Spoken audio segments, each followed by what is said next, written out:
let's get into the talk of the week, and that is this 4th and 2 call that seemingly, or not seemingly, really did cost the Jets the opportunity to win, where 4th and 2 in the red zone, and Zach Wilson runs a quarterback sneak up the middle with a pitch option to Braxton Berrios on a sweep behind him. And according to Robert Saleh and Michael Floor and the coaching staff, it's a option. If Zach Wilson looks and sees that the A gap appears open, he's going to keep the ball.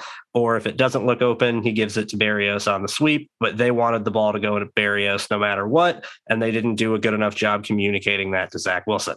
I had a tweet go out today that blew up a little more than I was expecting it to be quite honest, talking about what happened that caused Zach Wilson to fall for this. And really, the A gap looked to be a little open.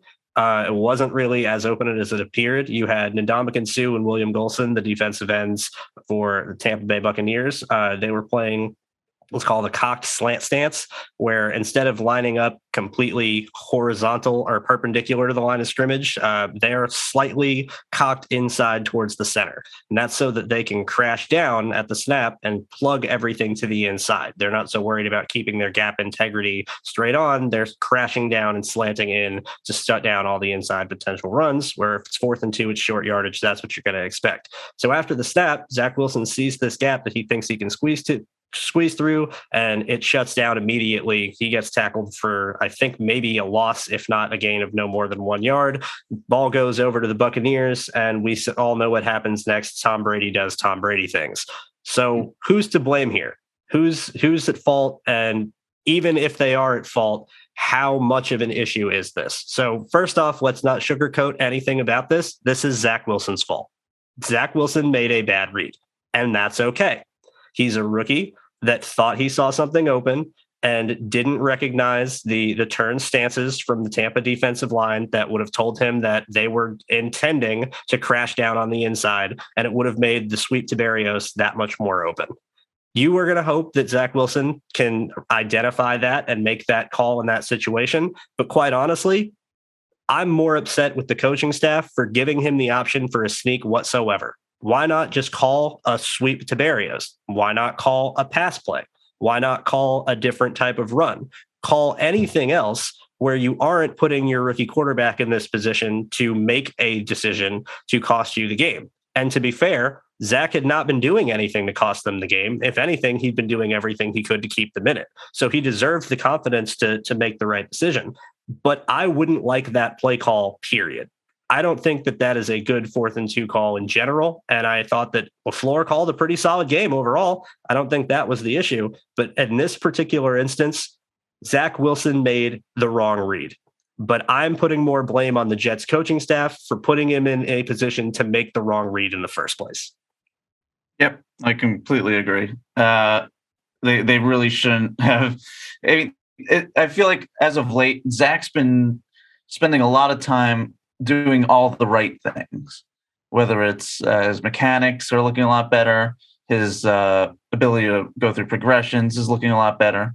And maybe a lot of this is because he's gotten himself into kind of a regimen where he can mentally go through the things he needs to do and then does them. So when this play call came in, the regiment kicked back in maybe, and he saw that A gap slightly open. And that's when the regiment says, well, if it's open, that's what I should do. And that's what he did.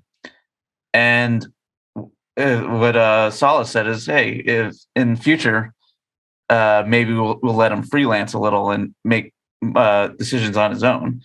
But they didn't do that. They didn't really give him the guidance to do that. So what he did is what you would expect a lot of rookies to do, and do things to the book.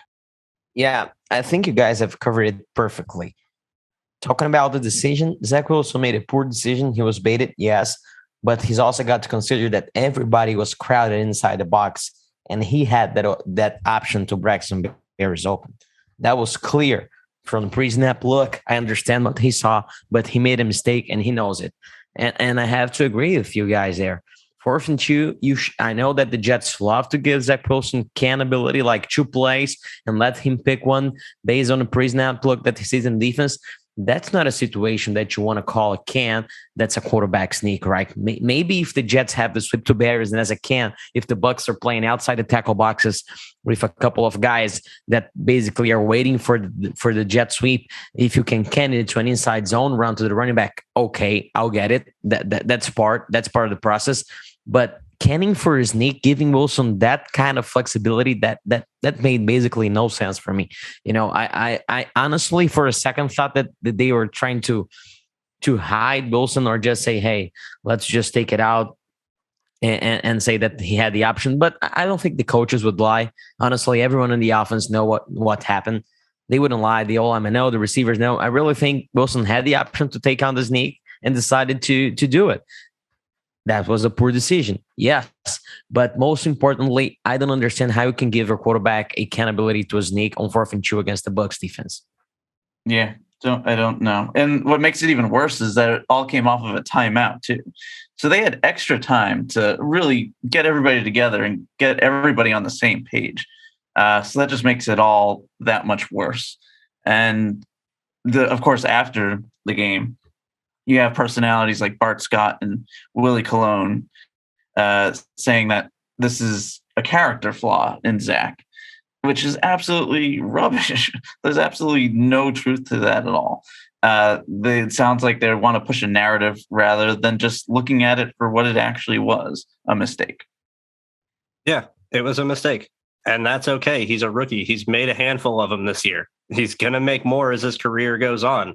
That's the NFL. This is a tough business. This is the defending Super Bowl champions with one of the best defenses in the NFL with a great defensive coordinator. Todd Bowles may have had his issues as a head coach when it comes to game management and, things along that nature. But when it comes to his defense and his defensive scheme, that was never the problem. And he's been a great defensive coordinator in Tampa.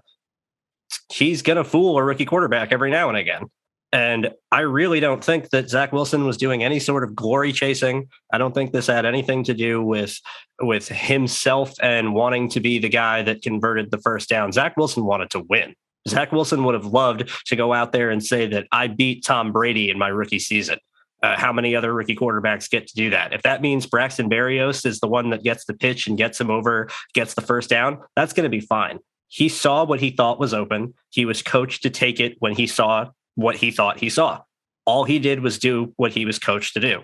And that's why for me, especially like you said, Matt, coming off a timeout, this is way more on the coaching staff for not communicating to him if that's a play that they have installed, maybe as a goal line play in general, that's not something that drew up, for this particular 4th and 2. They've practiced it. The rules are for him to read the A gap in general. That's how it's been drawn up all year. I get it. So when you're in that timeout, Robert Saleh or Michael Floor, whoever it is, John Beck, whoever you got to have do it, have him go over, grab Zach before he goes back out in the field and say, whatever you do, hand it to Berrios. Don't even look at the A gap, hand it to Berrios. That's what you would have to do as a coach. And the fact that the coaching staff didn't do that or call another play entirely is why the Jets did not win this game. But it doesn't absolve Zach Wilson from the great day that he had. And I don't think it absolves Michael Floor and Robert Saleh from the overall solid coaching day I thought they had outside of that one call. Did it cost them the game? Yeah, it sucks. It matters. It's not something to brush off, but it doesn't invalidate the rest of a good performance, taking the defending champions to the wire. Absolutely. And like we've said, a rookie mistake. But guess what? Zach's not the only rookie out there. So yeah, a rookie mistake for Saleh, a rookie mistake for McFleur as well. So there's a whole lot of blame to go around for this play.